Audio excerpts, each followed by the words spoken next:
অনেক ভাই এবং আমরা একটা সমাজে প্রচলিত একটা কথা আছে, সেটা হচ্ছে সালাহ হচ্ছে গিয়ে জান্নাতের চাবি।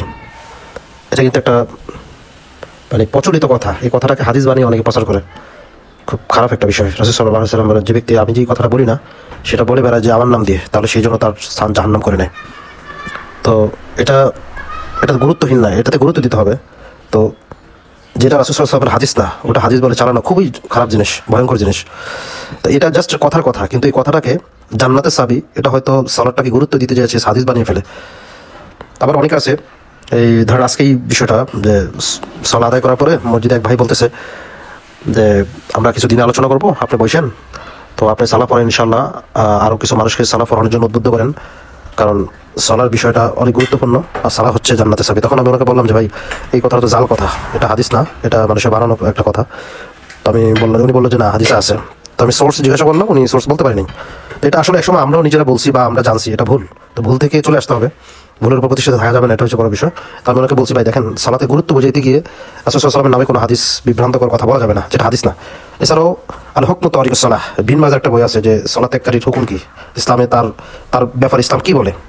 অথচ খুব গুরুত্বপূর্ণ কিছু হাদিস রাসূল সাল্লাল্লাহু আলাইহি ওয়াসাল্লাম নিজে বলছেন যে সালাত ত্যাগ করার যে পরিণাম কতটা ভয়ঙ্কর হবে। হ্যাঁ, তো আমি ওনাকে সাজেস্ট করছি যে ভাই আল হুকমু তারিকুস সালাহ এই বইটা পড়তে পারেন, বিন মাজার বই। এটা বাংলায় ট্রান্সলেশন করা আছে, ইনশাআল্লাহ অনেক কিছু ওখান থেকে পেয়ে যাবেন। কত মানে তার ব্যাপারে যে কত কঠোরতা আছে। রাসূল সাল্লাল্লাহু আলাইহি ওয়াসাল্লাম তিরমিজি এবং মুসলিমের বর্ণনায় রাসূল সাল্লাল্লাহু আলাইহি ওয়াসাল্লাম বলেন যে আমাদের অর্থাৎ মুসলমান ও তাদের অমুসলিমদের মধ্যে পার্থক্য হচ্ছে সালাহ, কেউ যদি সালাত ত্যাগ করে সেই জন্য কুফরি করেছে। এছাড়াও সহিহ মুসলিমের অন্য বর্ণনা আছে, রাসূল সাল্লাল্লাহু আলাইহি ওয়াসাল্লাম বলেন সালাত ত্যাগ করাই হলো মানুষের কুফর ও শিরকের সাথে সংযুক্ত করা। তিরমিজির অন্য বর্ণনা আছে, নবী সাল্লাল্লাহু আলাইহি ওয়াসাল্লামের সাহাবারা সালাত ত্যাগ করা ছাড়া অন্য কোনো কাজকে কুফর বলে মনে করতেন না। বুখারীর অন্য বর্ণনা আছে, রাসূল সাল্লাল্লাহু আলাইহি ওয়াসাল্লাম বলেন যে ব্যক্তি আসরের সালাত ছেড়ে দিল সে তার আমল বরবাদ করে দিল, তার আমল সব বরবাদ হয়ে যায়। ইবনে হিব্বানের বর্ণনায় রাসূল সাল্লাল্লাহু আলাইহি ওয়াসাল্লাম বলেন যে ব্যক্তি ইচ্ছাকৃত সালাত ত্যাগ করে তার সাথে ইসলামের কোনো সম্পর্ক থাকে না।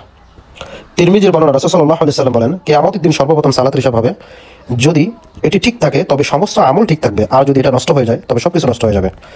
ওমর রাদিয়াল্লাহু তাআলা আনহু বলেন যে ব্যক্তি সালাত ত্যাগ করে তার ইসলাম নেই। বাইহাকির বর্ণনায় রাসূল সাল্লাল্লাহু আলাইহি ওয়াসাল্লাম বলেন সালাত হলো দ্বীনের স্তম্ভ, যে এটি প্রতিষ্ঠা করে সে দিনকে প্রতিষ্ঠা করে, আর যে এটি ধ্বংস করে সে দিনকে ধ্বংস করে। মুসলিমের বর্ণনায় রাসূল সাল্লাল্লাহু আলাইহি ওয়াসাল্লাম বলেন যে সালাত রক্ষা করে না কিয়ামতের দিন আল্লাহ তার প্রতি দৃষ্টি দেবেন না এবং তার আমল গ্রহণ করবেন না। সহিহ মুসলিমের বর্ণনায় রাসূল সাল্লাল্লাহু আলাইহি ওয়াসাল্লাম বলেন দুই কুফরের মাঝে পার্থক্য হলো সালাহ। ইসলামের ম্যান্ডেটরি একটা কাজ, যেটা দ্বিতীয় স্তম্ভ, অর্থাৎ আপনি যখন ইসলাম ধর্ম গ্রহণ করবেন আপনার ফার্স্ট কাজই হচ্ছে সালাত আদায় করা, সালাত প্রতিষ্ঠা করা। তো এটাতে গুরুত্ব ইসলামে অগণিত হাদিস আছে, কোরআনের আয়াত আছে, আমরা সেগুলো বাদ দিয়ে কেন আমরা বিভ্রান্তকর কথা বলবো যেটা কোরআন সুন্নাতে নাই। আর এর সালাত গুরুত্ব বুঝাতে গিয়ে বা ইসলামের অন্যান্য বিষয় গুরুত্ব বুঝাতে গিয়ে কখনো আমরা ইসলামের যে জিনিসগুলো নাই সেগুলো আমরা বলতে পারি না, যেটা ইসলামের সাথে সাংঘর্ষিক বা যেটা রাসূল সাল্লাল্লাহু আলাইহি ওয়াসাল্লাম বা সাহাবায়ে আজমাইন দ্বারা প্রমাণিত না। আল্লাহ তাআলা আমাদেরকে বুঝদার করুন।